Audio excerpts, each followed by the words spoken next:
fairly early memories are going to be the Empire. Because my mum was running a grocery shop in Weston Street, just down the road from the Empire.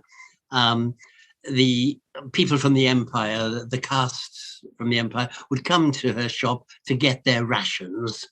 And through that, I think probably it was the lovely Ray Kopp, who just died last year, was nearly 100.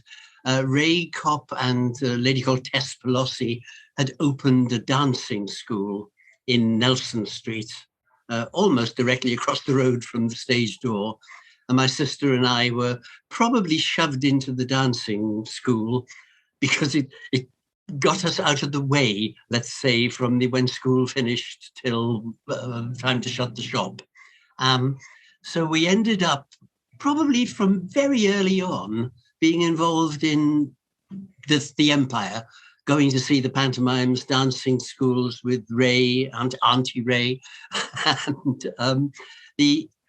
the Empire involvement would probably, always theatre was part of it. I think we used to get free tickets to go to the Empire on a Saturday first house, probably in return for a bit of black market rations. I can't really remember. And it would be going to the Empire once a week as children, appearing in a couple of pantomimes over the year. Theatre was always there. And then at weekends, going down to the farm in Gower, which was the family farm. You can't imagine anything slightly stranger than going from the farm to the Empire. And I remember on one occasion, Ozzie Morris was playing the Empire, and my dad and his brothers from the farm, Uncle Di, all got a box at the Empire to watch the pantomime. And Ozzie Morris kept making jokes, as they do, and picking on the people sitting in the box. And my uncle died deeply offended. How could they be so insulted? And as children, we thought it was the funniest thing ever that they were making jokes about Uncle Di in the box at the theatre. So theatre was always there, I suppose. Even strange things, curious memories. We lived in Upper Calais, and we went to see, God knows what age I was, we went to see King's Rhapsody at the Empire. Ivor Novello had died, and who was his understudy? I'm very bad on names. Barry had taken over, and we all went to the Empire to see King's Rhapsody. And when we came back, our house had been burgled, and the front door was smashed in, this house in Calais. So even childhood memories, even the memory of coming and finding your house burgled, is tied up with the theatre. That's where we'd been that night. So it was inevitable, I suppose. I ended up, because I went to Bishop Gore School, and the French teacher, Bill Rees, and also the German teacher, Mansell Thomas, used to do the annual school plays. And in those days, schools were posh in those days. They didn't do Oliver and Bugsy Malone. They did Shakespeare. And I think Bill Rees was doing a production of Shakespeare at the Palace for the Swansea Little Theatre. And I would have been, 12, 14, 13, something like that. And he asked me if I would go and play Fleance in the Scottish play at the Palace. And yes, inevitably, there I am. I've done pantomime at the Empire. Now I'm doing Shakespeare at the Palace, and I'm still a kid.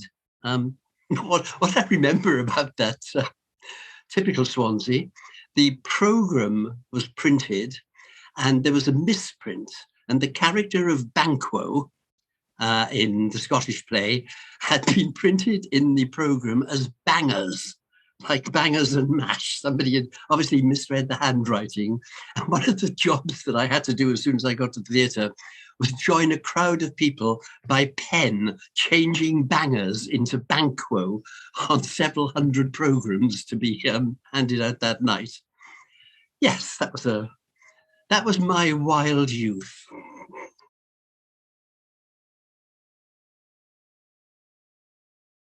Oh, the acts of the Empire. Yes, so many of them.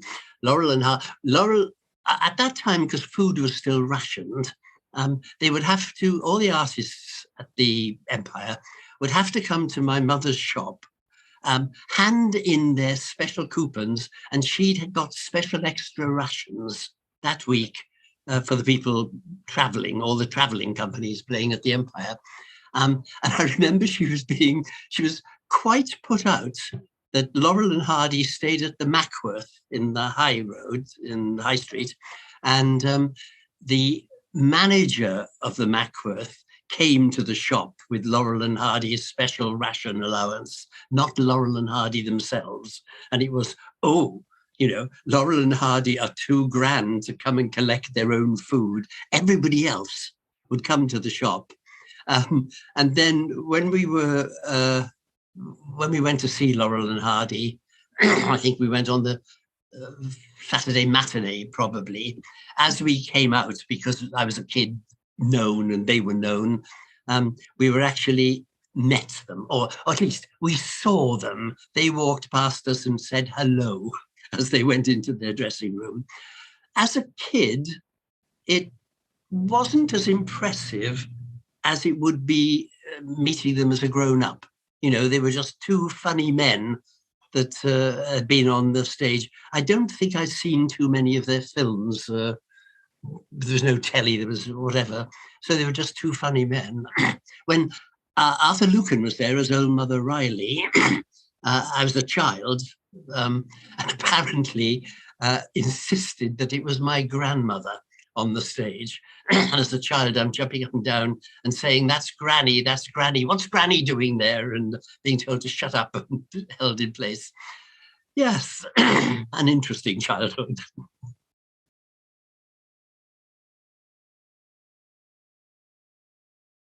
Well, there wasn't anything else. You know, the theatre was a definite part of our life for lots of people.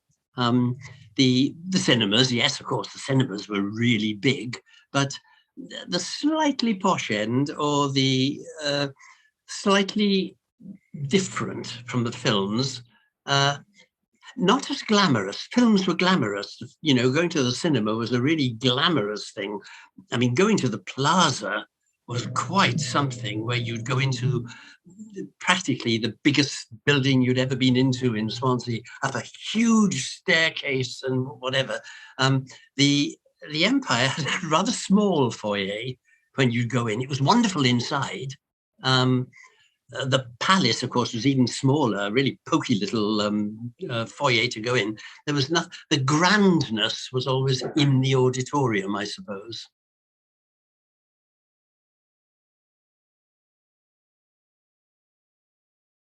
I don't know. As a child, I would have thought, I mean, it'd be well over 1,000 seats if you counted the gods. And the gods, of course, could vary because they were benches, not proper allocated seats.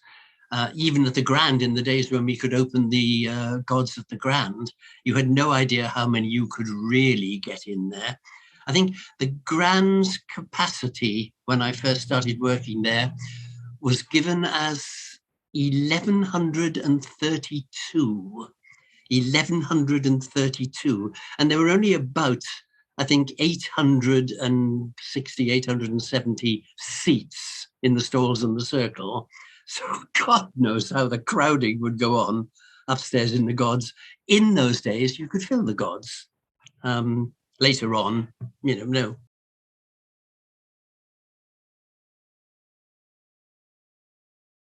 I'd gone, I'd gone to university in London, and when you go to university, there's usually like a drama society and things like that, and you've got a slight edge. You're slightly pushy when you go in and you say, "Oh, you know, I have appeared in my local theatre. I have played Shakespeare in, you know, whatever." So the dramatic society side of it jump on you, thinking that you could give a little bit more. And at the same time, my difficulty at university was I didn't get a grant. Um, I'm not quite sure what, oh, I got a very small grant or something. It wasn't enough money to cope with. So I had to get a job, and I'd go for a job. The only thing I knew was perhaps usheretting or shifting scenery or something to do with the theatre. And of course, that was exciting, better than working as a waiter or something like that. And I remember initially, my first job, I went along to this agency and I was hoping to get Drury Lane because I rather liked the big musicals. That was what my ambition was. And instead, at some point, I got sent to Covent Garden Opera House. And I was a bit disappointed because really I had no interest whatsoever in overweight, fat people shrieking away in a foreign language about something that I really wasn't interested in. Mine was Oklahoma. and a couple of days, it only took a couple of days working at the Royal Opera House. And I really couldn't believe how brilliant, how exciting, how complete the world of opera was. How the performances, you didn't just act, but you added to the acting by singing, and the singing added to the etc., the whole thing. So I suddenly fell in love with opera. At the same time, of course, I'd come from Laurel and Hardy, Old Mother Riley, and pantomime at the Empire, and I still had a great hankering and a love for that. And then at the college, at the university, we would do the contemporary drama. At this time, the theatre world was going mad for the post-John Osborne plays, the gritty, experimental things. And I was fascinated by that. So by the time I came to the end of my 3-year degree course, I was in a total mess. I was a great enthusiast for opera, and an enthusiast going back from my childhood to pantomime and nothing like a good variety show, and fascinated and intrigued by initial work I'd done as a student at places like the Open. What was it called? I've lost my memory track. It was Tottenham Court Road, and it was Charles Marabou. Open Space, the Open Space Theatre, where you do a play, and the audience. There was a play called, I can't remember the name of the play, but it was set in a prison cell, and the audience were fingerprinted as they went in and screamed at by actors and pushed into various seats, and so the audiences were part of this overall thing. And I loved working at the Open Space. I found this fascinating. And then there I am. I'm ready. I'm looking for a job. And what the hell am I going to do? I want to work in opera. I want to work in variety. I want to work in straight theatre. I want to work in experimental theatre. I've done a little bit of it all. What am I going to do? And I'm back in Swansea. And at that point, I think John Chilvers knew me from going to see the various plays prior to university and whenever, and discussed with me the possibility of getting initially a job, which was a funny title. It didn't have a title. It was a kind of assisting him as the manager, and acting in all the little parts that were one too many for the standard rep company. And I started there in a pantomime, first pantomime. And straight after the panto, I think the Welsh National Opera came for a week, and I'm thinking, wow, I've done my panto, and now I've got the Welsh National Opera. Then a ballet company came, and then we started a variety show with the chance of working with fabulous old stars. From one, Wyn Calvin has just died at the age of 97 or something like that, and going back to those very early days, Wyn Calvin was appearing in the Diana Dawes show at the Grand, which came in after a panto and before the Rep season. And Wyn Calvin, much younger then, of course, came to me and said he would like me to go on and play straight man to him in one of his sketches. I was to come on and deliver some lines.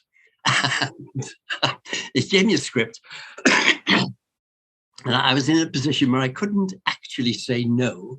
And I was a little bit sniffy about it. You know, here am I, look, I'm a serious actor and you're a music hall comic, you know, and you're asking me to deliver a fairly cheap music hall. And it wasn't funny, you know, but I couldn't say no. It was my job.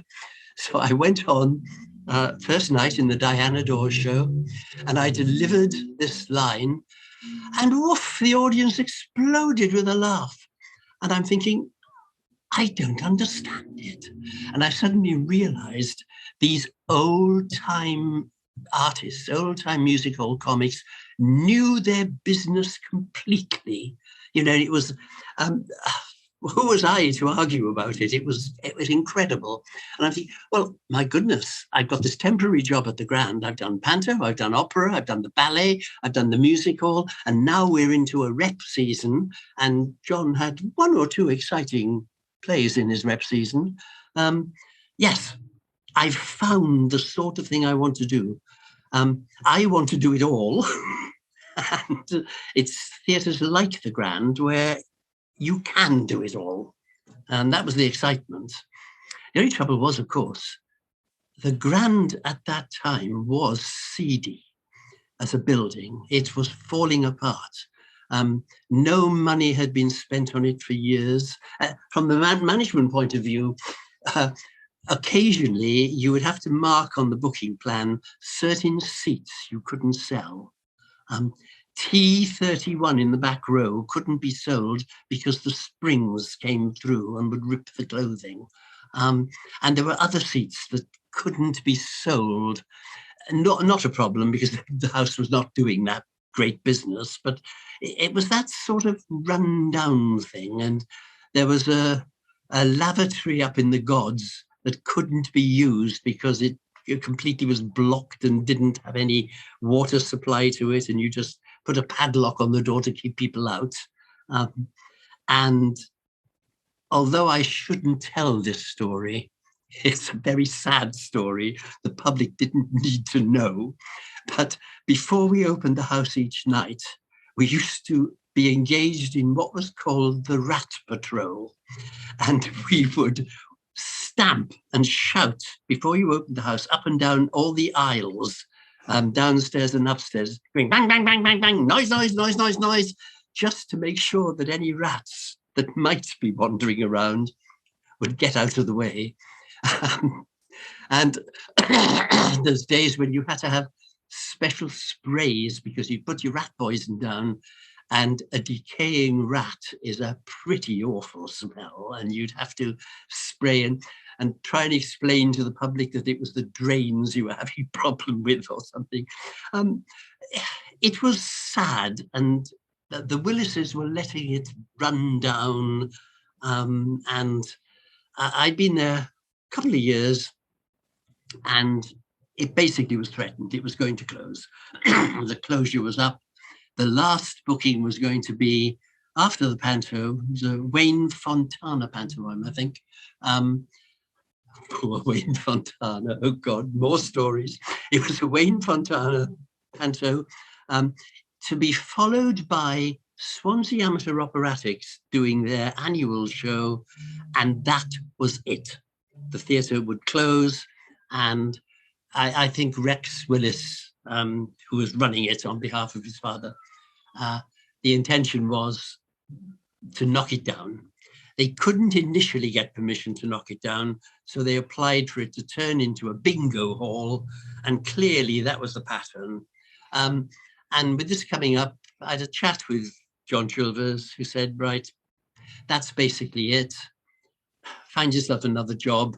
We've all got to find ourselves other jobs. And I left probably about October, with the theatre due to close the following February after the March after the next show.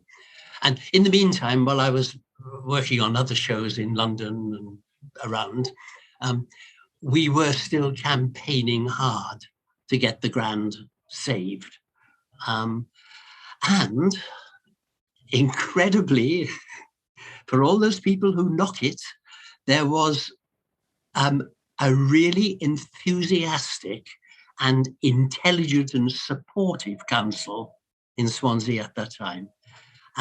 There were, I couldn't have enough praise for the support we had from there. And there was always the miserable so-and-so who turn around and say, no, we don't want to spend our rates on whatever.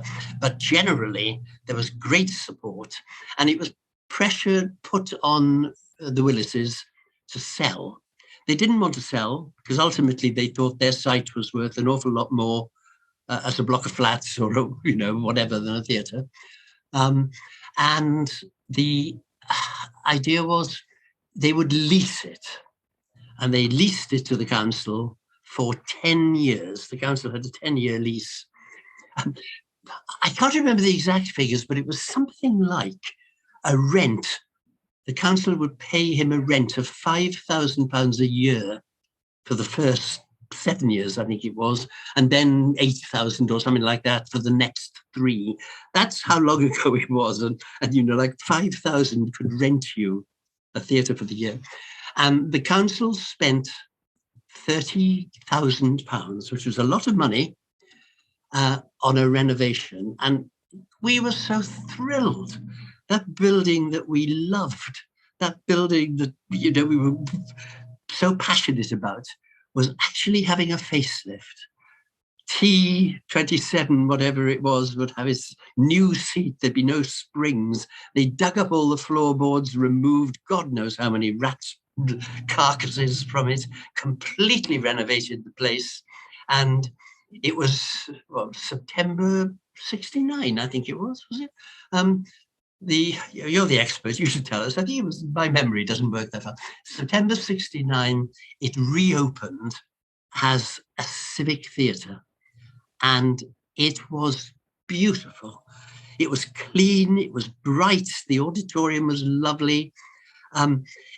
Backstage was still, I don't know that one says shithole on this kind of recording, but backstage was as typical of every renovation. What you do is the bit the public see is fabulous, and the bit where you have to work is appalling. But that didn't matter. The public bits were fine. And it's even things like the opening of that theatre, the opening of the first civic theatre for Swansea, September 69-ish, had an Agatha Christie with Cicely Courtnidge and Jack Albert. And in an odd way, the thrill of working with Cicely Courtnidge, a mega star, she was in her 70s, she had begun her career before the First World War. You know, the link from the old theatre days to the opening of the was a link that said we are part of theatre history. It was an amazing opening night. Every mayor you could think of was invited. There were Kerry Richards lithographs all over the walls. Up to about an hour before, they were still knocking nails to get the carpets down. And we were opened by the Minister of the Arts, the first ever Minister of the Arts, Jenny Lee, widow of Anari Bevan. And Jenny Lee, as the Minister of the Arts, was coming to open the theatre. John Childers and I, all dolled up in the foyer, greeting all these people coming in. Such an exciting night. And mayors are coming in, going, "Good evening, Mr. Mayor," and taking them to reception and things. And I'm standing there just as Jenny Lee is arriving. There's the Minister of Arts arriving. And I'm stepping forward so that I can, behind John, one step behind John, it's his theatre, to greet the Minister of Arts. And a little man came up to me, tapped me on the shoulder, And he said, I've got J27. I said, oh, very nice, you know. Do you go to that door there, sir? And the usherette would go, no, he said, I've got J27, and there isn't a J27. And I'm saying, just a moment, fine. So shake hands with the Minister of the Arts and say, excuse me, and go in with this somewhat put out man and go along the row, and you have J24, 25, 26, 28, 29. There is no J27. It's sort of, there's a pillar between J26 and J28, and this man's got J27.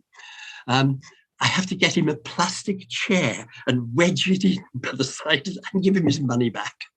And then this wonderful gala opening night is starting with speeches before the show.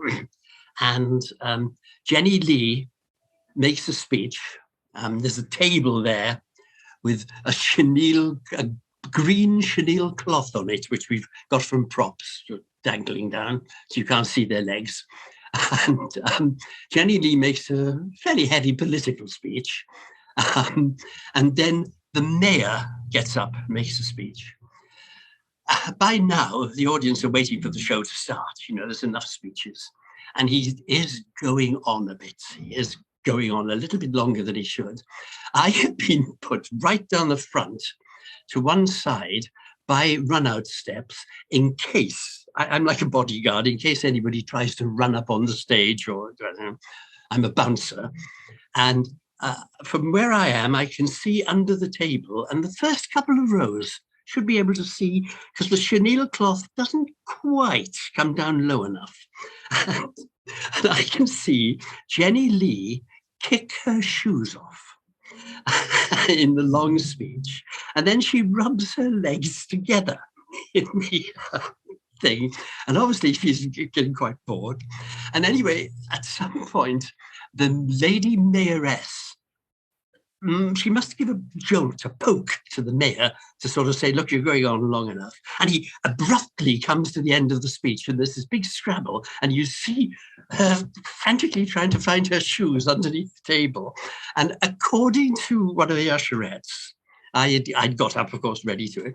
According to one of the usherettes, Jenny Lee had put her shoes back on the wrong feet, and she was hobbling off the stage into the wings. Now, the idea that Jenny Lee wouldn't know her left from her right, I think, is a bit apocryphal, but it was a crazy, crazy opening ceremony. And then we go into Spider's Web with Cicely Courtnidge and Jack Albert. Cicely Courtnidge is playing the mother of a 14-year-old child. Cicely Courtnidge is in her 70s. Jack Albert was in his early 80s, I think. It was quite wonderful. And you think, at last, we've got our theatre underway. We've got the stars from the great days in the past. We got an auditorium absolutely full. It was a thrill. And it was so thrilling and so exciting that you stayed there. You know, I stayed in that theatre as long as I could, because it just offered you everything.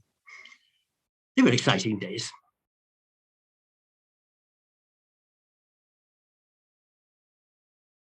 Weekly Rep was a bit of a nightmare. It worked like this. On Monday, we're doing, let's say, Murder on the Nile. That's that week's play. So Monday morning, you go into the theatre, sort out your frocks. Monday afternoon, you have a full dress rehearsal with the lighting and all the rest of it. And Monday night, you do the opening night of Murder on the Nile. You go home. Tuesday morning, 10 o'clock, you get together, and with your scripts, you go through the whole of next week's play, which will be Don't Look Now, I'm Dropping My Knickers, or whatever, you know, that sort of play. You do the full play, mark in your scripts where you moved, where you came on, where you sat, where you did it. And that would be 10 o'clock with a lunch break, and then through to about 5 o'clock. Then you'd have a quick break, and Tuesday night you go on and you do your second night of Murder on the Nile. You would then go home Tuesday night and learn all the dialogue for Act 1 of Don't Drop Your Knickers, whatever. Wednesday, you go in and you do Act 1 twice. You do it all the way with all your moves, all the way with all your dialogue. No books, you've learnt it all. That takes you to about 4 or 5 o'clock. You then go on and do Wednesday night, your third night of Murder on the Nile. Wednesday night, you go home and do the same for Act 2, which is Thursday, Act 2 all day, and then Murder on the Nile. Thursday night, you go home and learn Act 3, and you do Friday, Act 3 of Don't Drop Your Knickers, and then in the evening, you do your Friday night performance of Murder on the Nile. Saturday morning, you do the whole of Don't Drop Your Knickers, starting at 10, running through till 1, the whole of the play, all the way through, no book, completely learnt. At an hour's break, you come in and you do a matinee, or sometimes it was a 5 o'clock show, of a Murder on the Nile. Then you do the evening show of Murder on the Nile, and then you go home and it's Sunday. And then you have Sunday as a day off. And then on Monday, you go in and you do your dress rehearsal for Don't Drop Your Knickers and play it that night. And Tuesday, you start the whole routine again. Now, when you were a young actor, you really wanted to play all the leading parts. You wanted a big part, you wanted to whatever. And after you've done your first couple of months of weekly rep, as the notices go up for the week after next, you are desperately hoping you've got a small part. You're desperately hoping you haven't got the leading role. Interesting thing about the learning process is it's a bit, I suppose, like computers in, out. We did a play. It was called The Keep. You've told me this story before. It was The Keep, yes. I've told you the story where we did The Keep. Gwyn Thomas, and we did this play March. And it was a nice Welsh play, and it did huge business, massive business. For the first time in the rep season, we had to open the gods on the Friday and Saturday nights. I mean, it's unheard of, fabulous business, turning people away. And John Childers decided, yeah, we must do this play again. We must do it again because there's a big business for it. And he scheduled it again. The next time he could schedule it was actually the end of October. And the problem with that was when the week before we're doing The Keep, we're doing it, oh, we've learned that, we've done that, and take it easy. You suddenly discover you've forgotten every single word. The brain will only hold so much of it. And it goes in, you produce it, it goes out. And then 6 months later, you've got to start from scratch because of the way you learn it. Around, was it 1981, with an extra grant from the council, weekly rep kind of stopped for a season. And the idea was John was able to employ almost a double cast. So everybody could get a 2-week rehearsal, a 1 week playing. There was still only enough audience for 1 week. So you had enough actors and 2 directors. So John would direct one for 2 weeks, get it on for a week, etc.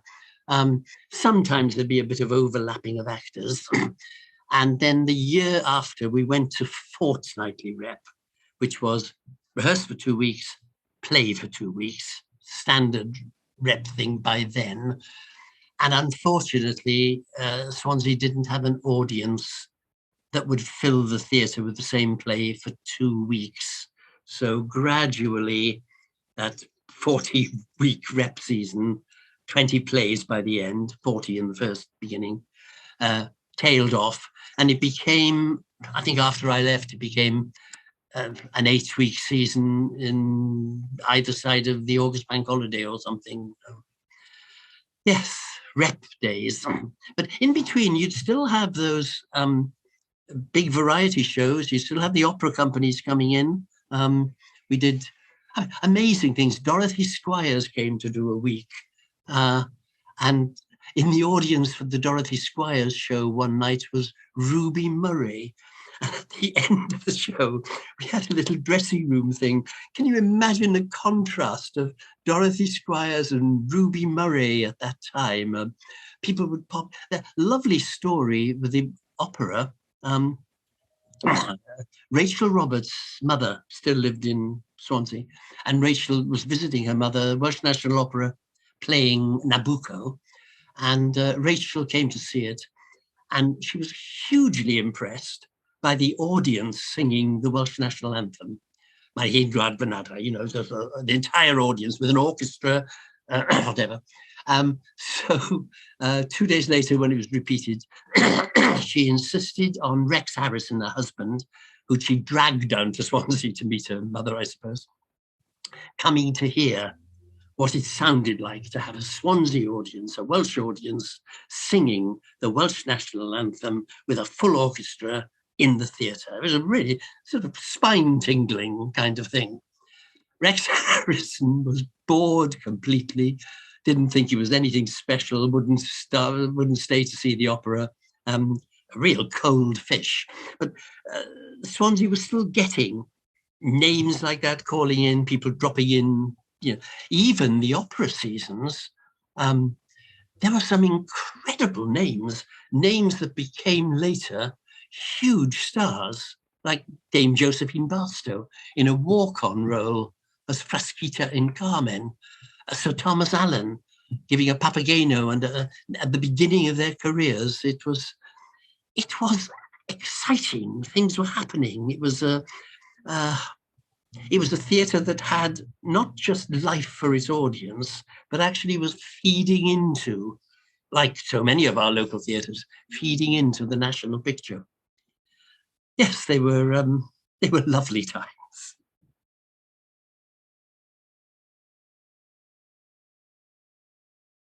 So many of them went on to have real lasting careers, be part of the theatre world, but not at the star level.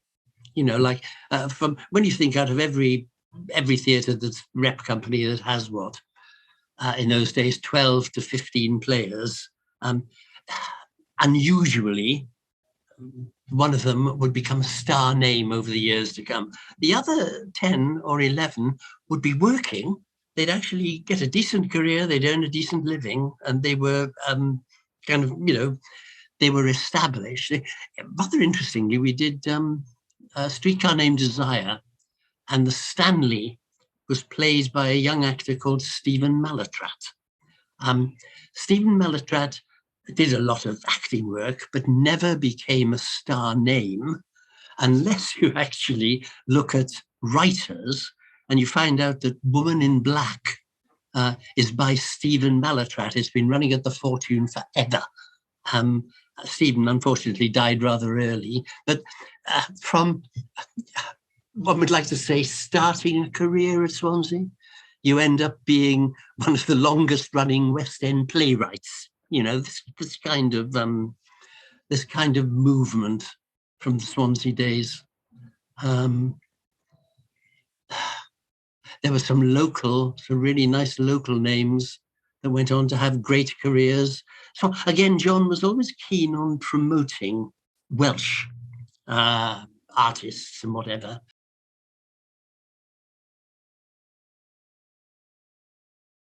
Well, I had no connection with Phil Sayer when he was at Swansea. I think he slightly predated me in some perhaps while I was at college or something. And I actually got to know Phil later when he was in London doing Rocky Horror Show, because I'd left the Grand, and I was working on a new theatre in Ilford, and the theatre was being designed, and my initial job was to be involved with the designing of the theatre. So the work was going on Monday to Friday, and for the first time ever, I would have weekends, even whatever. So every Saturday, I would drive from London down to Swansea to go home to my parents and come back. And what I would do quite a lot of the time, I would pick Phil up from King's Road in Chelsea, where he'd finish Saturday night round about 11, and drive with him into the early hours into Swansea, and sometimes driving back. Mostly I wouldn't drive him back because I'd have to be back for early Monday. He wouldn't need to be back till Monday evening. But we would have regular in the car chats, bitchings, the whole gossip of the West End, whatever. He had an excellent career. And of course, when he died, his memorial service at the Actors Church was an incredible service with everybody there. He knew everybody, everybody knew him. He was a much loved and respected. And from my point of view, he was the source of all the gossip that there was in the West End as we travelled down every Saturday night for a very long time. In the other people from that era, we have to be careful about the names because I don't actually give away I don't give away the gossip online, but we had a young man who went on to be a star name, went on to do shows with the National Theatre, who announced that his girlfriend was coming down to stay for the weekend. We were all sharing digs together. And would it be all right if his girlfriend came and whatever? Yeah. So I've got a late morning. I don't need to go in one morning. And I haven't met the girlfriend, whatever, but I can hear somebody singing in the room upstairs. And I sort of go and take a little look. And this lady has decided, this girlfriend has decided to clean the bathroom. And I can see that she's got a mop and she's cleaning and she's singing. And I'm thinking, God, that's a fabulous voice. What a wonderful voice. And then she sings a bit more and I think, dear God, you know, that is a special voice. So I go into the theatre and I say to him, you know, I heard your girlfriend singing this morning. She really ought to consider taking it up professionally. At which point he informs me she is one of the top sopranos at Sadler's Wells with an international reputation, and she just happens to be having a little relationship with him, an actor in Weekly Rep in Swansea, and has come down for the weekend. And, you know, it's sort of, yes, different world. It's a world where we were cautioned by Swansea police. I think it was 2:30, 3 o'clock in the morning, with a lot of actors and actresses in Cumdonkin Park, I don't know where we'd been before, all holding hands in a circle around the bandstand and going, all you need is love, yeah. All you need is love, yeah. At 3 o'clock in the morning, and the police arriving, asking everybody for their names and occupations, and they were all giving names, actor, came to me. I said, theatre manager. And they said, well, you ought to know better, didn't you? That was, yes. There's a different world, a different lifestyle, yes.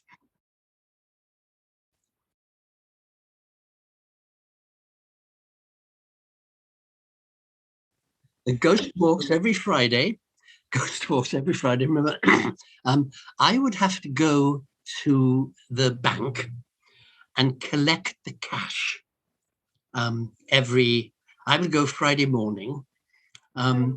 Initially, I thought rather strange. As far as I remember, I used to go on my own, and that was quite a lot of money to be carrying through the streets of Swansea. The bank was in the Kingsway, so I would have to go across the road through the first arcade. It was the first one, the Picton, and the arcade after it. Through the two arcades, get the money from the bank, come back to the two arcades, carrying £1,000. in broken down sums, then sit in the office, usually on my own, because John would be rehearsing the rep thing, putting it up into little packets for everybody, and then the treasury call, the ghost walking at 1 o'clock or whatever, and everybody would come in one by one to collect their money and go out. Now, there was never any problem at Swansea. Of all the troubles that Swansea ever had, none of them were ever involved in not having enough money to pay actors. But in my various careers and bits and places in other venues, in other places, there has been shortage of money. One of the rather sad this very week, one of the legendary agents, managers, and producers in show business for the last 90 years has died. And the stories of this lovely man and his lovely business involve things like he'd be putting the show on, and in the interval, he'd be furiously selling souvenirs and merchandise and anything that he could find to sell. And at the end of the show, when you went to get your money, he would actually count it out for you in 10p pieces and things like, and you'd have bags of loose change, which he'd got from all the merchandising. And this, your wages would very often be like a paper bag or a bag full of loose coins and loads of pennies, always counted out to the penny, always counted out. And then on the one occasion I did a show, touring show, and we did a one-off. Something happened and the management changed for 1 week only, because there was an equity rule that said you weren't allowed to have more than 2 weeks without being paid. They could only have 1 week out. So to avoid this rule, they handed over the management of the show to another person for 1 week only. And it was a week we were playing the new Theatre Cardiff on the thing. And we were told we would be paid on the Saturday night after the end of the week, because the new manager didn't get his money from the theatre until he completed all the performances on the Saturday night. And he would be paid in cash on the Saturday night. Martin Williams was the manager of the Cardiff thing. Martin would pay him the money in cash, and then he would pay us the money before we left the theatre. So there we all are in a line, finished the play, doing our curtain calls, applause, applause, bow, bow, bow, bow, and curtain comes down. He dashes off and the curtain goes up again, and we're standing there with a gap, taking another bow, and the old actor next to me tears off, even though we're taking a bow, tears off, and the audience can see this man running out from the thing. I'm thinking, what the hell's all that about? Chasing the manager to the car park, because in his theatre costume, he'd actually seen him put his suitcase and move his suitcase early on into the car park for a nice getaway, and had got the money and was off. Yes. There's a...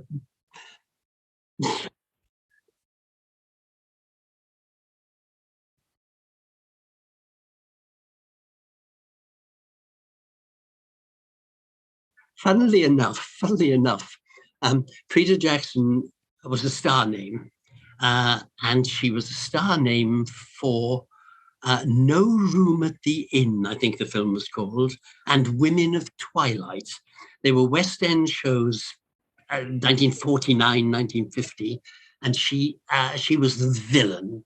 And funnily enough, this, was it called No Room at the Inn? I think it was called No Room at the Inn. It suddenly appeared the other day on Talking Pictures, on the television thing. The first time I'd seen the film. And she's brilliant, an absolutely brilliant, vicious part. She played in Laurence Olivier's Henry V film. She did something for the National Theatre. She played Mother Courage at Belgrade, and she played Mother Courage at somewhere else.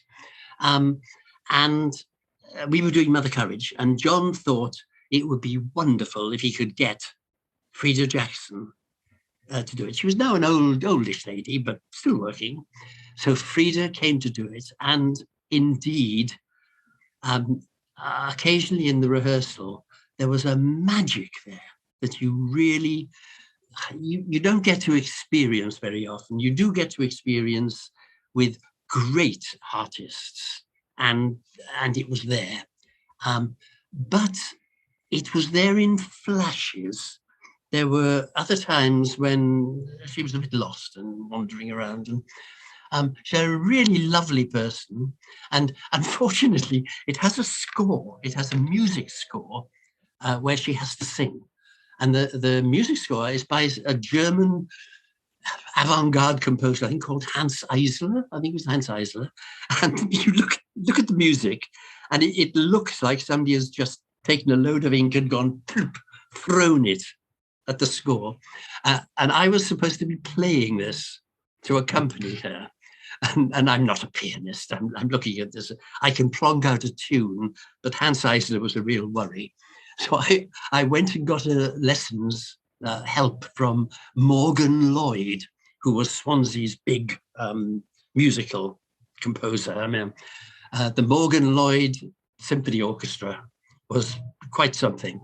I remember going to see a Messiah in one of the Welsh valleys. And the poster had announced they were doing Messiah, Morgan Lloyd Symphony Orchestra, augmented to 25 players. I remember that was the one. So we went through this thing, and I could play the tune. She could sing it, but like Morecambe and Wise, never actually at the same time. You know, we were never quite together. It was a worry. Anyway, we did a dress rehearsal. Or tech rehearsal before the dress, tech rehearsal, no costumes, just whatever, get all the technique right. And she was astonishing. You're actually thinking, oh my God, you know, shivers going down your spine. This woman was a great, great actress. We come to the dress rehearsal, and Eleanor Thomas from Swansea, Eleanor Thomas was in the show, and Frida wouldn't come out of the dressing room. Say, we're ready to start. Miss Jackson, can we start? No, she wouldn't come out. What's the matter? So we sent Eleanor in to find out what was the matter. And the costume was wrong, and this was wrong, and the props were wrong, and whatever. And the bottom line was this poor actress was terrified. Eventually she came out, and it was a total mess. So then we go to the opening night. The dress rehearsal is in the afternoon, as it were, you know. We get to the opening night. She gets through it, and it's okay. So you breathe a huge sigh of relief because she's going to be okay. Second night, she is dropping lines all over the place. She doesn't know when to come in. She's absolutely, totally, you know, a real worry. So Eleanor sits with her the next day to the whole day, going through it line by line to make sure to go over it all fine. So we had this lovely occasion. I've forgotten the name of the actor who was playing the sergeant. Nice actor. And he has this big scene with her. She's doing all the dialogue. And she'd completely dried. The long, long silence. So he covers it, whatever, goes off afterwards and says, okay, now look, we've got to sort this out. You've got to learn this, so we've got it. So the next night she goes on, and she's in the middle of the speech, and she forgets it, and she says, what do you say, Sergeant? And there's him thinking, dear God, what do I say? And everybody in the audience thinks, oh, he's forgotten his lines, you know, oh, he's forgotten his lines. And she picks up something and carries on. He is furious because it's from there. And she'd obviously found this as being her get out. So she did it several times. Every time she was playing with somebody, and she'd forget a line, it became the what do you say roles, she'd sort of stop in the middle of everything and say, what do you say, cook? What do you say, soldier? And things like that. And after the Saturday matinee, I'm down in the pit playing, and I'm also running up and down playing various, carrying stretchers and God knows what, and then back down the pit to play. On the Saturday matinee, fairly thin house, Bertolt Brecht, on a Saturday matinee in Swansea, not likely to sell very well, fairly thin house. I'm playing, it is the performance of a lifetime. From beginning to end, this woman was incredible. I was playing the finale and I had tears rolling down my eyes. This woman was so brilliant. You were watching a great, great artist giving a great, great performance. And you think, at last. And then on the Saturday night, it was all hell let loose. She had no idea what she was doing. It was, John was never happy bringing guest artists into his rep season. Perhaps because guest artists couldn't cope with the pressure of rep, I don't know. But, oh yes, that was a magic, magic performance. We had another lady, I assume she will long have passed over, so I can probably tell the story against her. A lady called Madge, was it Madge Evans? Madge something, who was a guest artist, big name on Welsh television. And we were doing a play called The Dolls of Swansea, special written play. And Madge came and said she wanted to be in it. The playwright was her nephew or cousin of a nephew or a whatever. And she wanted to play the brothel keeper because it was the best part in the show. So, right, fine, she was a bit of a name, telly name. In comes Madge to do the brothel keeper. And for the entire rehearsal said, oh, no, I can't say that. Oh, no, that's naughty. Oh, no, no, no. And the whole entire script which she'd read and wanted to play was cut down to the most innocent. You had the brothel keeper who was actually speaking like a titled lady and the whole thing of it. Yeah. We had occasional guest artists. Ray Smith was wonderful when he did Henry II in Lion in Winter. Ray Smith is a lovely guy to work with. Yeah, those rep days now, now long gone.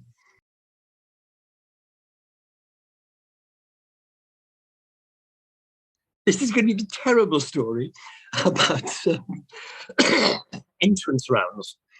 If you had the right sort of part in weekly rep, they loved you, and you would very often get an entrance round by just appearing at the beginning of a play. But to get an entrance round, it had to be fairly early in the show before the play was established. You had to have an entrance, so you'd actually come on and give it a moment, where they could recognize you. And it would have to be not part of a dramatic thing. And there was a competition among the actors in the company that, like, who was getting the most entrance rounds. Freddie Lees never failed to get an entrance round, whatever he was doing. And it was, Freddie's had 11 entrance rounds this season, whatever. And I had this part where I could get an entrance round. A tiny part, but it was right. I would come in through French windows, I'd throw them open, stand there for a moment, and it was crying out for an entrance round. And they'd seen me doing bits and pieces. So, I was fairly sure I was going to get an entrance round. Monday night, pensioners' night, and it was 2 for the price of 1, pensioners' night. They used to talk to each other all the way through the show. So I make my entrance, throw open the windows, stand there waiting for it. And I hear one old pensioner say to the other one, oh, it's the one you don't like, dear. Watching the entire rest of the cast turn upstage to hide their laugh. And I have to come on and finish my little thing. Yes, I was the one she didn't like.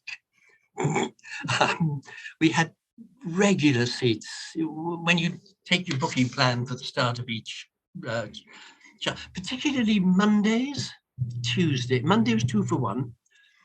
Tuesday was pensioner night. The matinee was another one. But you'd have people who would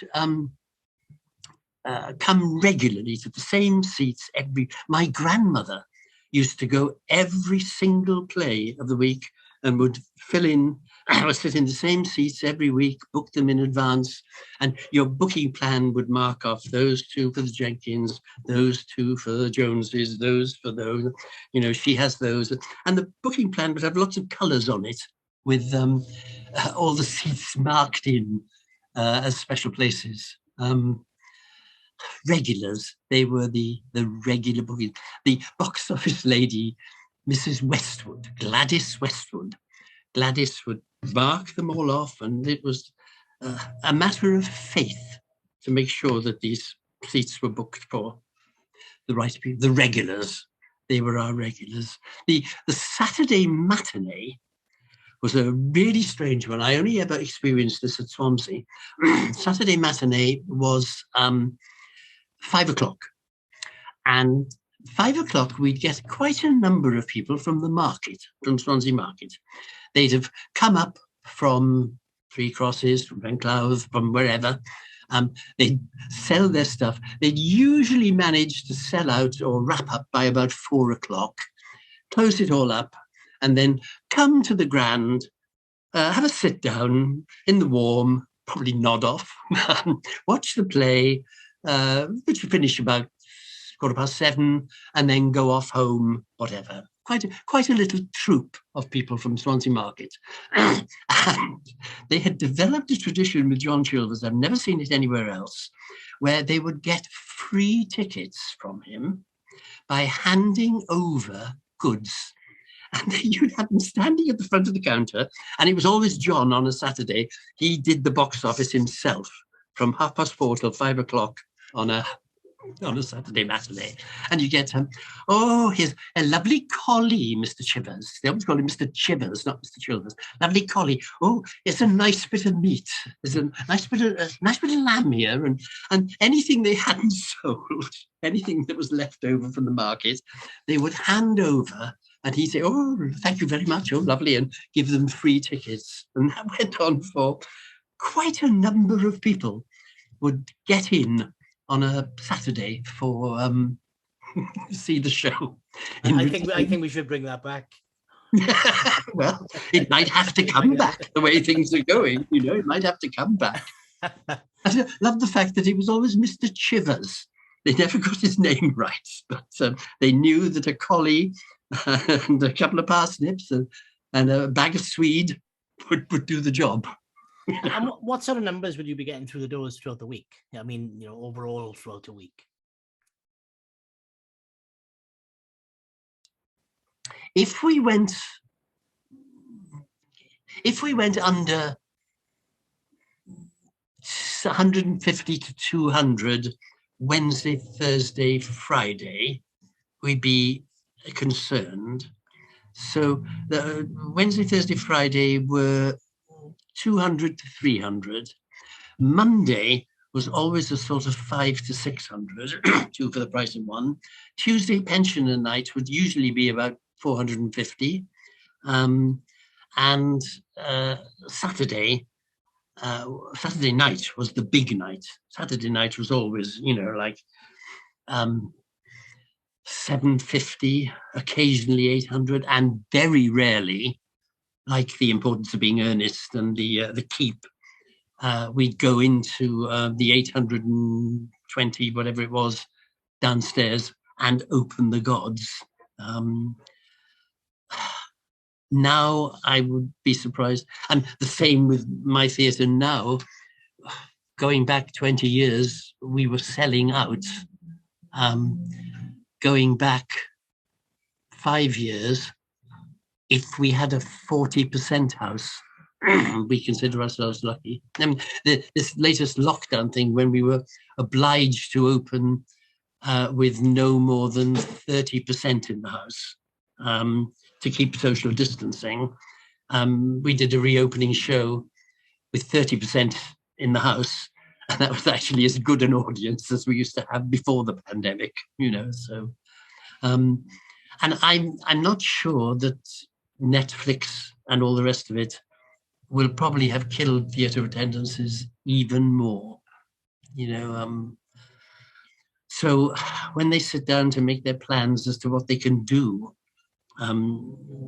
it probably needs a major rethinking on, but I've no idea what that rethinking would be, and possibly they don't, and if they're lucky and they hit it, we'll be there. But it's a bit like, remember how cinemas were absolutely packed night after night, and you'd see the queues outside the cinemas to see a film. Now, if the town has a cinema,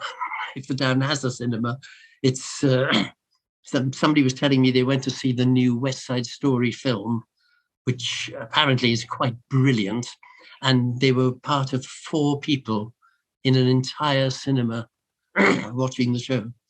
Wait for it to come out on Netflix or whatever.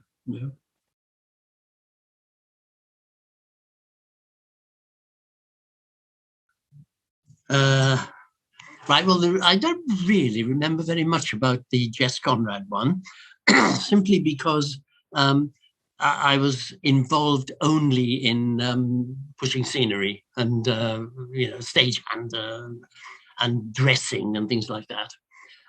The one I was an assistant manager for was the next one, Marty Wilde and Joyce. And the lovely story about, but both Marty Wilde and Jess Conrad ended up doing shows at the Kenneth More Theatre 20, 30 years later. We were doing nostalgia things, but the Marty Wilde thing, they had a baby. Was it Ricky or was it maybe Ricky, the little boy? And they had the #1 dressing room, and at the finale of the show, everybody was on stage for the curtain call. And they had to have somebody to look after the baby in the dressing room. And my duties would involve going into the dressing room at this precise time and sitting with the baby Ricky, in the dressing room while they took the curtain call and came out. And that was the dame was Ivor Owen, was a Welsh comic, and it was the first and I think only time Ivor appeared in as a dame. He was an established Welsh comic. First time he ever, and he wasn't terribly successful. He wasn't happy playing dame. It didn't really suit him. And the glorious thing that I do remember about that, this was an era when pantomimes ran forever, 3.5 hours or something, 3 hours. And each of the star names would have a spot. And Ivor's spot as a dame would be 12 minutes, come on and sing 3 songs, because he was a singer. And he dressed as a pantomime dame. He would sing whatever was the latest pop thing or some ballad. And then he would end his act singing the Holy City. This is, the Jerusalem, Jerusalem, sing for the night is warm, dressed as a pantomime dame. And you have this man in full pantomime drag singing about the glory of God and going to Jerusalem. I'm thinking, how could he? The thing. Ivor Evans also came to play at the Kenneth More a bit later. His son, I think, is now working or was working as a comic. So it was John's attempt always to bring in a star name and a Welsh name that would sort of feed across both things. The following pantomime, if I remember, would be, was that the one with Derek Roy, the next one? You're the expert on Swansea pantomimes. The next one might have been a Puss in Boots with Derek Roy. And then there was an Aladdin. That was the one that had the Liverpool pop group, I think, the Foremost, who were really nice guys, and, like doing the full Liverpool bit as Chinese policemen, which was mystifying. Somebody saying, some woman came to me and said, Are they doing it in Welsh? She said. No, it's just their Liverpool accents, their Scouse accents, dear. Now, I think that's the one that suffered from the electricity shortages, the cutting off the electricity. That was a nation, it was called the Winter of Discontent, when the miners' strikes and goodness knows what, electricity was cut for sometimes 6 hours a day at various times. And we had electricity cut mostly it was in timing slots that would cut us by half an hour. So the electricity would come back on in the evening at 7 o'clock or something, when the pantomimes would start at 6:30. So from 6:30 to 7, there'd be no electricity. Or in the afternoons, the electricity would go off at 5 o'clock or something, when the pantomime finished at 5:30, that kind of thing. And we'd have to jiggle and move the timings of the panto, so that we tell everybody we're starting half an hour early, or we're going to finish half an hour later, and perhaps cut down the show, whatever, to fit it all in. I remember that's the one where Barry Hopkins was playing Aladdin, late Barry Hopkins, a lovely guy, but very much of the modern crooner type, the microphone in the hand and singing into and the idea of singing without a mic. The idea was, okay, for the last half hour of the show, there's going to be no mic. And that's where Barry would do his spot, where he'd come on and sing 3 big pop numbers and try and push his records and things. And Barry said there was no way he could work without a mic. And John said, well, go on and just lead the audience in a sing-along. Just let's have a great, sort of 12-minute sing-along, no mics, etc., to get us to the end. And Barry wouldn't. He wouldn't go on, and there'd be traumas and goodness knows what about it. There were other artists who were always the younger ones. The older ones, the older artists would say, oh, well, yeah, there's no electricity. We'll go on. We'll manage. But then Con Murphy and his crew worked out a wonderful arrangement of battery lights. They even got a ship's battery, a light off a ship they borrowed, and put that in the front of the circle. It was like a huge, you could spot aeroplanes with it in the air. And stagehands would stand in the circle and operate these as follow spots, etc. And we coped quite nicely until, for some reason, John went away. He had to go away for a couple of days to do something, and I was there on my own. And we were about to do the show, and a fire officer arrives and tells me we are breaking the law, because by law we must have a secondary lighting thing. And we're saying, well, normally we've got electricity and gas lights around the theatre. Now there's no electricity, we've got gas lights, and we've got battery operated lights. And they're saying, no, battery operated lights are not going to count as a secondary light. So you can't. So you're going to have to cancel the show, whatever.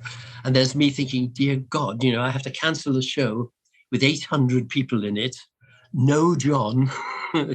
No mobile phones or anything like that in those days. No way of contacting him. What am I going to do? And then we managed to persuade the firemen that we'd have enough battery power. They'd allow us to have batteries and gas lighting as 2 things for half an hour maximum. So if we timed the show to start and we had a half hour on batteries and gas lights, we could manage. And in those days, the show must go on.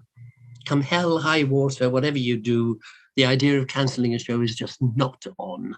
And we got through a whole series of that Aladdin pantomime with battery-operated lights, bicycle lights in the wings pointing at somebody even come on holding a light underneath their face to do the half-hour start or half-hour finish of the show. Yes, that was Aladdin. What followed that Aladdin? Then there was the rather unfortunate one with Harry H. Corbett and Des Barrett and Mike Holloway. John was taken ill and was taken into hospital during rehearsals. And the company had sort of put the whole thing together themselves, did a brilliant job, without a director or whatever, but put the show together. And the show was running for 3 hours and 40 minutes when they came to dress rehearsal. And John, from his hospital bed, had asked if I could possibly go down and take the last few rehearsals and do the cutting and get the show into shape. Now, there was an assistant manager, an assistant to John, who hadn't long joined, who felt he should be doing this job. But John said, no, he didn't have the experience and I'd done so many pantos and whatever. So would they please ask me? So I arrive like the tech and dress day or something. I watched one and it's 3 hours and 40 minutes. And God, is it boring. And I have the problem of getting this show down to size. I am an outsider. Most of the people in it don't know me. I'm an outsider who's come in. They've done all this work putting the show together and whatever. And any artist having any part of his act cut is really hates it. So I had worked with Des Barrett before, and I met Harry H. Corbett. I hadn't actually worked with him, but I kind of met him socially. So I had a little private meeting with Harry and Des just before meeting the company. And I said, look, I've got to cut probably 45 minutes out of the show, at least. That's a big cut. I'm going to have to cut a whole dance number that they've rehearsed the dance number, and it'll change the scenery, it'll change all this. And everybody's going to hate it, and they're going to hate me. But what I'm going to do is I'm going to cut this from you, Harry, and I'm going to cut this from you, Des. And those are the first cuts I'm going to make. And you are going to say, yes, I quite understand, and you're absolutely right. We must lose these bits. And I'm saying, and if the star names are accepting the 2 cuts, then the smaller parts can't really moan. They can't really moan.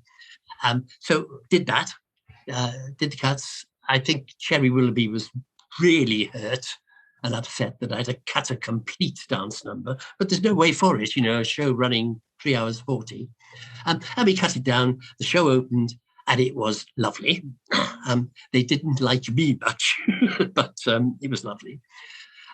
Now, unfortunately, I came back to Ilford, and there was a local newspaper had picked up on this story, and the Ilford local news had done, Vivyan, having opened his big pantomime this night, has to go on a mercy mission and dash down to Wales and save the pantomime manager steps in to save show, that sort of the things that newspapers do. And when I went a couple later, I managed to whip down to Swansea just to check that everything was still working okay, and go to John in the hospital and say, this is what we've done and it's fine. And this newspaper cutting from the Ilford Recorder had been cut out, blown up by the assistant manager, who was unhappy that it wasn't him. And there was a sort of big picture of me with Saint Vivyan saves Swansea pantomime. Oh, thank you very much, very nice. That was my last panto that I had any involved with Swansea. Not because of that sort of thing, but because I don't think, there was never any further occasion. But it was one of those problems that directors have, where you must be on the ball, and John was great at this, you must be on the ball of knowing, even before you've got to the end of your rehearsal period, that a show is too long or it doesn't work, and you must do the cuts. If you can do the cuts while people are still learning it, they're usually quite happy. It's less to learn. The minute you give a cut or change anything afterwards. So that was I don't know how many pantos I actually did there, but that was actually the last one that I did. Was there anything in between? No. I did go back to the Grand several times with shows I had out on the road, touring productions, went in and played. And in fact, John asked me to do the odd rep play, come in and direct the odd rep play for him. But so the connection with the Grand stayed right up to John's retirement. I was still doing the odd, either coming in once a year with a tour or coming in with bits and pieces. So that'd be from 1966, we said, was it, to 1982, was it, John's retirement? And I even did shows at the Grand after 82, I think up to the end of the 80s. So,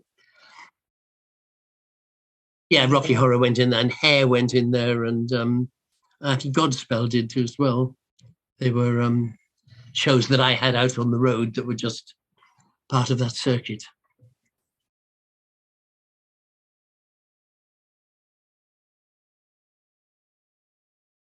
I don't think there was anything special about the Grand, because I believe for every theatre in the country, pantomime is the money-making part of the year.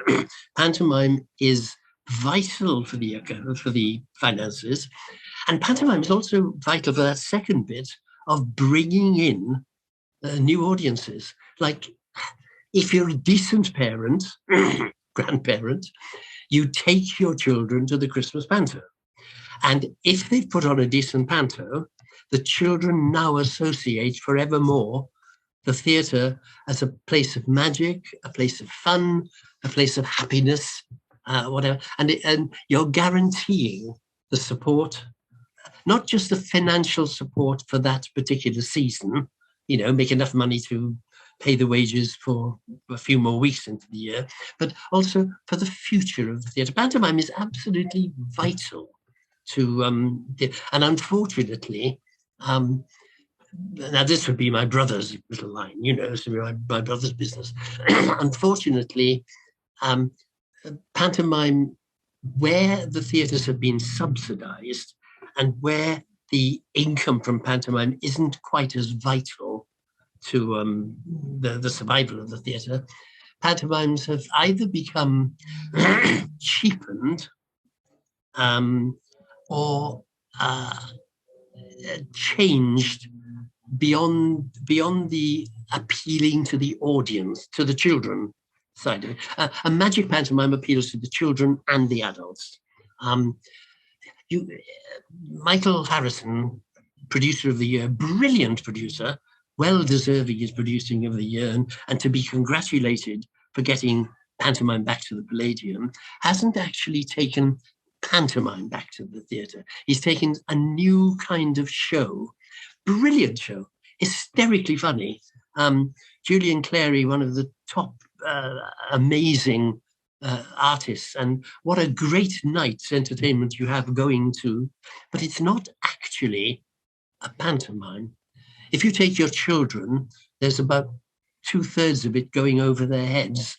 And if you take your children, there's chunks of it that you find hysterically funny that you actually would be slightly embarrassed for your, and even a recommendation that it's not always suitable for children under the age of, and that's not pantomime.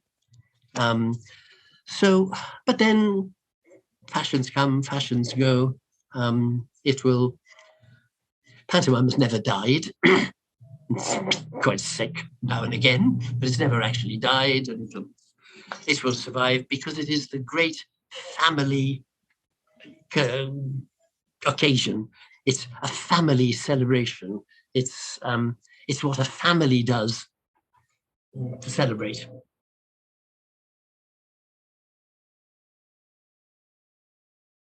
Mostly in John's day, the pantomime scenery would have been hired. So having said, like this year's Palladium is at, last year's Palladium is at Birmingham this year in terms of that would have been true then. There were companies that had pantomime stock that you would hire, because what would be the point of Swansea Grand buying its own Aladdin? Where do you need a cave of jewels, and where do you need a Peking Harbour, etc., till another 6 or 7 years have gone till you can repeat Aladdin? So the scenery was always hired, and the costumes were always hired. You might need a wardrobe mistress to alter the costumes, amend them, or maybe create a specialist costume, but the bulk of it, in those days when you had 12 dancing girls and 6 chorus, would be hired. So the hiring of the panto, moving from theatre to theatre, I think was always part of the big theatre scheme. The little theatres might well build their own each year because they've got enthusiasts and people who can do it and adapt last year's scenery. The script writing basically depends on the casting, because if you are using a star name, let's say you've got, in the early days, you decided to use Cliff Richard to play Aladdin, then clearly you're going to want to put songs more than anything else into it, because that is what Cliff Richard does. That's what people are going to come and see. So that Aladdin will be tailored to a singing Aladdin. But a lovely story, when you have Bobby Crush appearing in a pantomime, at some point you have to get a piano in and get a piano, because that's the point of having Bobby Crush. So the script is always tailored around the people. But my favourite memory of this, talking against myself, in which this didn't happen. I remember seeing a pantomime years ago in Oxford, I think it was, where it was Jack and the Beanstalk, and Jack went up the beanstalk, killed the giant, came down, they chopped the beanstalk down, it hit the bottom, everybody went hooray, the curtain came down, a voiceover said, "And now, ladies and gentlemen, please welcome Dusty Springfield." And Dusty Springfield came on, did a 20-minute act of all her time. "Thank you, good evening, ladies and gentlemen, thank you, you've been a lovely audience, thank you." And off she went. Curtain went up, and on came Jack and Jill getting married at the bottom of the beanstalk. So the integration was possibly a little less than one would like now. So there's always been that kind of thing in the panto. But basically, John would turn around and say, okay, he would particularly want a Welsh artist if he could. And if you got a Stan Stennett, or you got a Ryan, or Kenny Smiles, if you got a Welsh artist, then John would write a script that would fit around. So when you go to Ryan, you sit down with Ryan and say, okay, now here we have your brokers men, Ryan and Ronnie. What are Ryan and Ronnie going to do as brokers men? At one point, Ryan would say, well, we're being washed up on a desert island in whatever. The perfect place to bring in Nigel Wynne, Phyllis Doris, don't say Will and your uncle and your father, So you would accommodate your script to fit this. But the script, whatever you accommodated, should always have evil being overcome by good, should always have magic, should always have the fairy story, should always have the morality of it. Otherwise, it becomes a variety show. you know, so to a certain extent, the script writes itself, except for those little bits in between, the little bits that are accommodating for your star names. John's script would always be really meager bits of paper. They would have a hunting scene written down, handing over the sticks, cleaning the sticks from Cinderella, followed by a little line that would say, Ryan and Ronnie, TBA. And that would be a big chat. And Ryan and Ronnie, whatever Ryan and Ronnie would decide they wanted to do at that point, like I said about the Ivor Owen thing, the Dame spot would be Ivor Owen coming on and singing 3 songs, ending with Holy City. It's a lovely story, not actually pantomime. There was a drag show that came into Swansea Grand with all sorts of people. There were not Bartlett, Terry Gardner and his partner doing a kind of ugly sister thing in the middle of the show. There was various drag acts. The only one who wasn't in drag was Johnny Tudor doing a straight act. And in this show, there was a guy, the leading guy was called Chris Shaw, who would come on full drag and do impersonations. And Chris Shaw would say, now I'm going to do Gracie Fields. And he'd go, Sally, Sally, now I'm going to do Judy Garland. Somewhere. They all sounded exactly the same. They were all exactly the same. And then at this point, he said, with his pianist, now I'm going off to change my frock. And while I'm gone, my pianist will play Bach's Brandenburg Concerto No. 5. And off you would go, and you get Bach's Brandenburg Concerto No. 5, and then Chris would come back on in a complete new change of frock and things like that. And to a certain extent, that kind of illogical, what in God's name is Bach's Brandenburg going to fit into a drag act and whatever, has always been a part of pantomime, because pantomime was, when it changed from its Harlequins and Columbines and Strictly and incorporated music hall, it became this mixture of music hall acts and bits and pieces.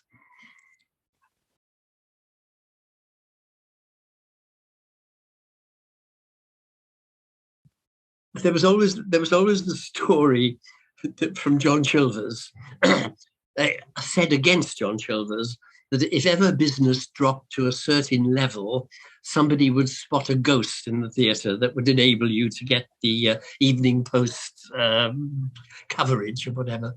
But mine, I don't know if it's a ghost or what. Mine is the first week of the Rep, and it was, I can't remember the year, probably 1981, 82-ish. And we'd just done the first week, Wait Until Dark was the name of the show, the one with the, the fridge light. And the stage manager was called Philip Ormond. And at the end of the Saturday night, we were clearing up the stage. Everybody had gone, and there was just Philip and myself left. And I'd said I'd give Philip a lift back to his digs. So we're talking about, I should think, 1:30, 1:45 Sunday morning in a totally empty theatre. Cleared the stage completely, just him and me, whole place dark, about to go and lock up. And we're standing on the stage, and I can see that at the back of the circle, there is one gas light still left on. The theatre had gas lights all the way around, and of course you don't leave a naked flame burning in the theatre overnight. Oh God, that meant, I think Tom was the name of the man who was supposed to be going around turning all the gas lights out. He'd missed this gas light. So I said, oh, I'll have to go and turn that light off. The theatre is completely dark. You know, there's no light on the thing at all. The light is coming from the stage going into the auditorium. So it's enough to see by without breaking your neck, but you are talking about going into the dark. And this meant leaving the stage. Philip stayed on the stage, going up the back staircase into the circle, going up the side of the circle, right across the back of the circle to the light. So I'm doing this in the dark, and I'm walking up and going across. And Philip flippantly from the stage shouts out, "Make sure the ghost doesn't get you." You know, it's a sort of like camp gag to this, whatever. And I'm walking across the back. I've got to, within reach of the gaslight, I put my hand out to take the gaslight, which is a sort of 45-degree flip thing, to turn the gas out. And before my hand touches it, I see the gaslight handle move, and it turns itself up. It pulls itself up the 45 degrees, and the light goes out. And I'm not touching it. The light is going out by itself. And behind me, there is somebody. There is some. I can smell somebody. It's not that I can hear or whatever. Behind me, I can smell somebody. And it's a sort of perfumey smell. And for the moment, you know, have I turned this light out myself? Have I imagined it? What am I doing? And it's creepy. And I turn around, and of course, there's nobody there. And Philip is still standing on the stage looking at me. And I think, oh, pull yourself together, you know, for God's sake. Too much of this ghost crap nonsense. So I go rather quickly, I will admit, across the back of the circle, all the way back down to the stage. We pull the safety curtain down. We go to the stage door, which was facing the bus station and the walls, turn the main lights off, come outside, walk down a little way to where I left the car, get in the car. We haven't said anything. Neither of us have said anything to anybody. And I'm out of the building thinking, what's happened? What was that? And Philip said, "Are you all right?" And I said, yes. He said, "Yeah, I thought I saw something." and I went, "You thought you saw something where?" He said, I thought I saw something up there, just odd." And I said, "What did you think you saw?" And he said, "Well, no, I just saw a light or a something and whatever." And I said, "Are you winding me up?" Thinking he's set up some sort of thing for this. And he went, No. He said, "You went up and you went to turn the light out. I saw you turn the light out, but I thought I saw something there." And I said, "You saw me turn the light out?" And he said, "Yeah." And I said, "Did you actually see my hand turn the light?" And he said, No, well, from that distance, for God's sake, you're standing in front of the light and it goes out, you know, and whatever." And to this day, absolutely, there was a storm going on. It was really like, you know, creepy. It was a dark and stormy night. There'd been a bit of a thunderstorm, and there'd been some thunder crackling outside. We just, no.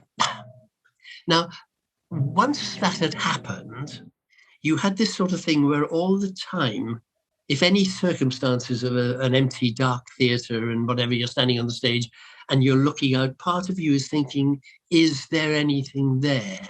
And there were other occasions where something happened, a curtain moved in the box, or some sort of shadow went across the top.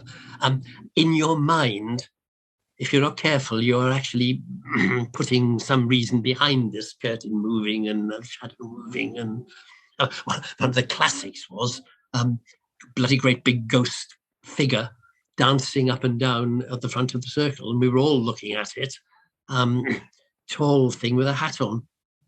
And when we went up to the very top, in the box where the limes is, there was a glass light, and the moon was flickering onto the mirror, and the mirror was flashing on an ordinary battery, one of those A4, what are they called? You know, the standard round battery with a little knob on the top, which was in the lime window. The light was behind that, hitting it. It was projecting it onto the dust at the front of the gods, and in the dust you could see a figure that was the shape of a man, you know. And when we went up, it's a battery, and it's a battery with the light reflector from the thing. So who knows? But that light did turn itself off. I don't know. Perhaps I have kinetic powers. Perhaps it was my. Yes.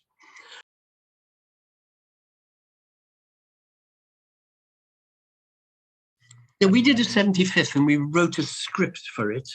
And there was a script called Under Pantycelyn Hill or something, which was a send-up of Under Milkwood, with John Chilvers dreaming of audiences and, you know, that kind of thing.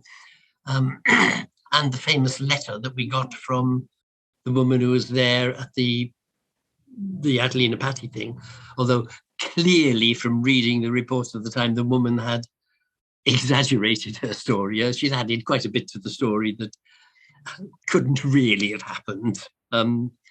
She claimed that Patti changed her dress from the time she left the auditorium to the time she came on stage, but it would appear she took her cloak off, you know, and things like that.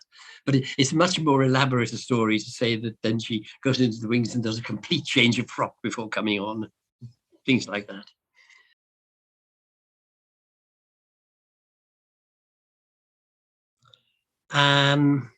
The answer to that is that I should not be allowed anywhere near a pantomime nowadays. My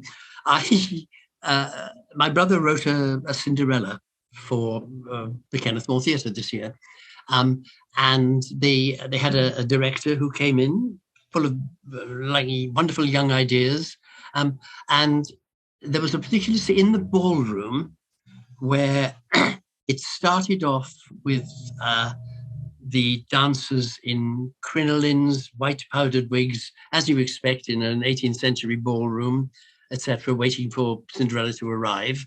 And then buttons appeared, and for some reason, it suddenly turned into a rap number with disco lights. And his entertainment was rap and disco, and the chorus reappeared in disco-type costumes and kicked their legs up and whatever, and did a whole rap number, flashing disco lights, finished, and on comes Cinderella in the ball gown, the gown we've been waiting to see, ready to meet the prince and for the clock to strike midnight. And I am sitting there and my jaw drops, thinking, what in God's name is this hideous rap number with this banging about, leaping about, in the middle of a 18th century ballroom scene. And then to crown it all, in their lovely 18th century costumes and white powdered wigs, to finish it off, they did some sort of, oh no, actually, this wasn't, the disco rap thing was the Ilford pantomime. The second Cinderella I saw was at Richmond this year with Anton Dubek. And in this Anton Dubek thing, where he came on and did a big, wonderful dance section in the middle of it, at the end of it, on come the dancers in their crinolines, their white powdered wigs, and they do some sort of rock number, which involves lifting the girls in their crinolines and pushing them over their heads. So as the crinolines go over their heads, you're looking straight up the ladies' skirts. There is nothing more inelegant than a crinoline being thrown in the air, and they had to wear special underwear so that you couldn't see it, whatever.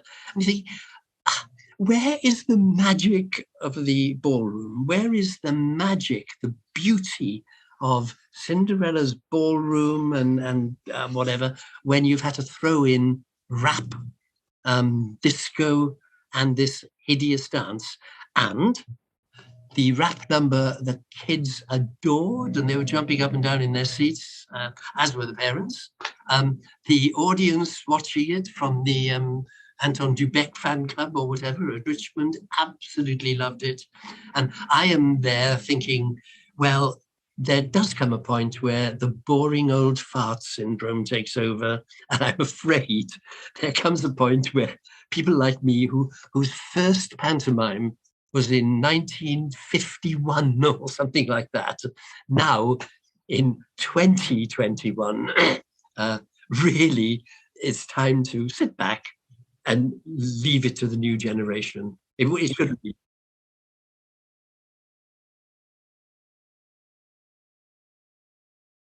If I ever get round to writing my memoirs, I've decided that the title of my autobiography should be Big in Budapest and Booed in Berlin, because my career had me being highly praised and rewarded in Budapest, and then being booed and having toilet rolls thrown at me at my show in Berlin.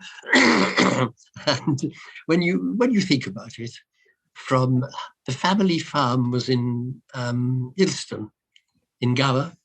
The family home was in Upper Calais, and then in Mumbles, most of it in Mumbles.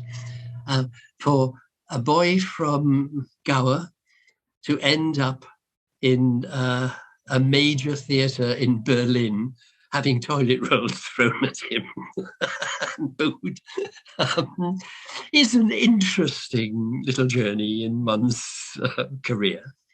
And then they gave me an honorary award in Budapest, and you're thinking, yeah, hi-ho, here am I being rewarded in Budapest and being screamed at in Berlin. It's an interesting life. I have never been bored at any point in, God, what are we talking about? 60, 70 years of career.